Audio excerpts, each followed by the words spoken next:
I'm Emily Sherwood, and I've had commitment issues. Not so much fear of commitment, but more overcommitment to my family. And I'll explain. I was born in Kentucky, where I have a very large family. When I was 12 years old, my parents decided to move me and my family to Naples. My stepfather, John, has commitment issues of his own. Geographical commitment issues, or wanderlust, or the grass is always greener syndrome, however you want to say it. As a result, we've spent a lot of time over the years going back and forth between Florida and Kentucky. This became harder and harder the older I got. I have a need to be close to my mom, so I always followed them even as an adult. But as a friend once told me, when you make a distance move, it takes at least 5 years to recover financially. That made sense to me because my parents always kind of struggled to make ends meet. So as I got older, each time that they would move, I would put my foot down and say, I'm not following you guys this time, I'm not doing it. But I'd never last more than several months, and ultimately I would end up following them. In 2005, I found myself living in southern Indiana. I had moved there to be close to my family. They were in Kentucky, and I was just over the river from them. At that point, I'd been there for 5 years, so they were already back in Central Florida. We got the largest snowfall that we had had in over 30 years in southern Indiana. I was literally snowed in at Christmas time and couldn't leave my house for days. I said, I can't do this again. I can't endure another winter here and go through this again. So this one last time, I'm going to follow them. I made arrangements, I packed my things. Within 6 months of my making that decision, I was in Sarasota. They were in Central Florida, 2 hours away. Everything went well for a few years. I would go to see them every other weekend, spend the whole weekend with them. Until one weekend, I pulled into the drive and noticed there's a for sale sign in front of the house. I got that sinking feeling in my gut. Here we go again. I can't do this. I can't continue to do this. So sure enough, they're moving back to Kentucky.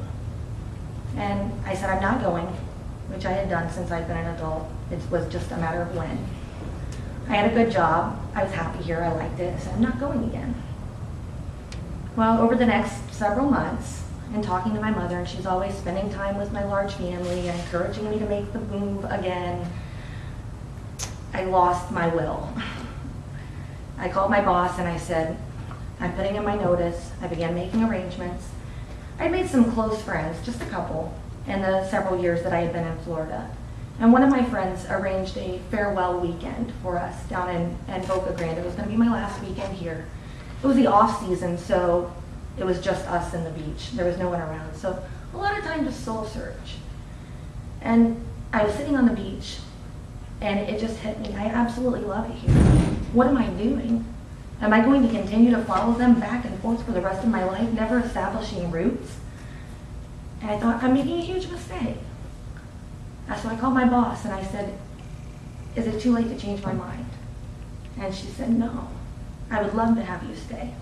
And I made up my mind right then and there, that's it. I'm here, this is my home. I'm planting my roots. And I did. A few months later, I bought a house.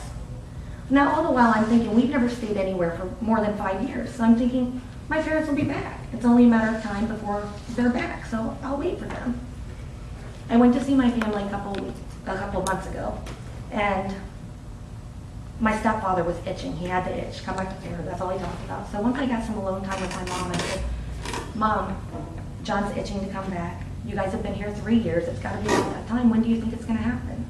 And she said, it's not going to happen, Emily. I said, why? She said, Emily, my mom is 86 years old, and she needs me.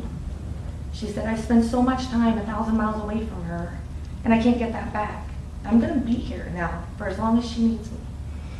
And I said, ouch, you know? But wow, the one thing that overpowers our wanderlust, any wants, needs, or desires that we have for ourselves is our commitment to our family. So I know that one day my mom will need me, and when that time comes, I'll go wherever I need to go to be there for her. But in the meantime, I'm going to stay right here and enjoy the roots I planted.